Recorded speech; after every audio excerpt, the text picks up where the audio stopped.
ჯამში $365,000 შეძენილი უძრავი ქონება, მათ შორის კერძო სახლი აუზით მცხეთაში და ბინა პრემიუმ კლასის საცხოვრებელ უბანში მწვანე ქალაქი ლისზე.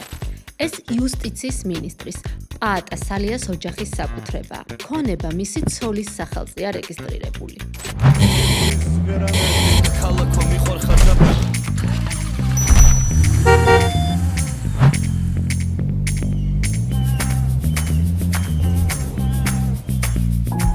მაშინ, როცა ქვეყნის მოსახლეობის 13% სოციალური შემწეობის იმედად ცხოვრობს, დანარჩენი კი სიღარიბის ზღვართან ახლოს, გიჩვენებთ, როგორ ცხოვრობენ გავლენიანი ადამიანები, მაღალჩინოსნები და მათი ერთგული მსახურები.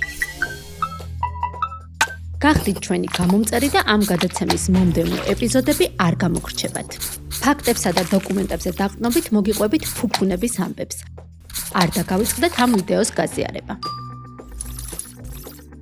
პაატა სალია 2025 წლის აპრილიდან ქართული ოცნების იუსტიციის მინისტრია. იქამდე ქართული ოცნების დეპუტატი, წულუკიანის კომისიის წევრი და რუსთავიორის გენერალური დირექტორი იყო.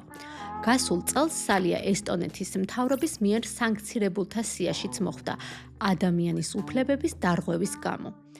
რაც შეეხება მინისტრის და მისი ოჯახის ქონებას, მეუღლის ქეთევან ჯელაძის საკუთრებაშია 4 მიწის ნაკვეთი და მასზე აშენებული კერძო სახლი მცხეთაში, ახალსოფელში, კეთილმოწყობილი ეზოთი და საცურაო აუზით.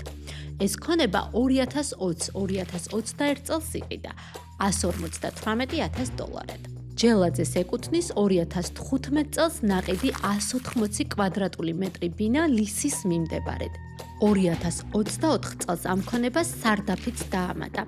ჯამში $206,000 აქვს გადახდილი. მინისტრმა და მისმა მეუღლემ ბოლო პერიოდში 2021-2025 წლებში შეიძინეს 3 ძვირადღირებული ავტომობილი. Porsche Cayenne, Land Rover Defender და Hyundai Tucson. სამივეში $643,000 აქვთ გადახდილი. რა იყო ოჯახის ოფიციალური შემოსავალი? მინისტრის ბოლო ქონებრივი დეკლარაციიდან ჩანს წყვილის შემოსავალი 2024 წელს. პაატა სალიას ხელფასი პარლამენტის დეპუტატის თანამდებობაზე $3,000-მდე იყო. თუმცა 2024 წელს მან სხვადასხვა კომპანიაში იურისტად მუშაობით $381,000 მიიღო.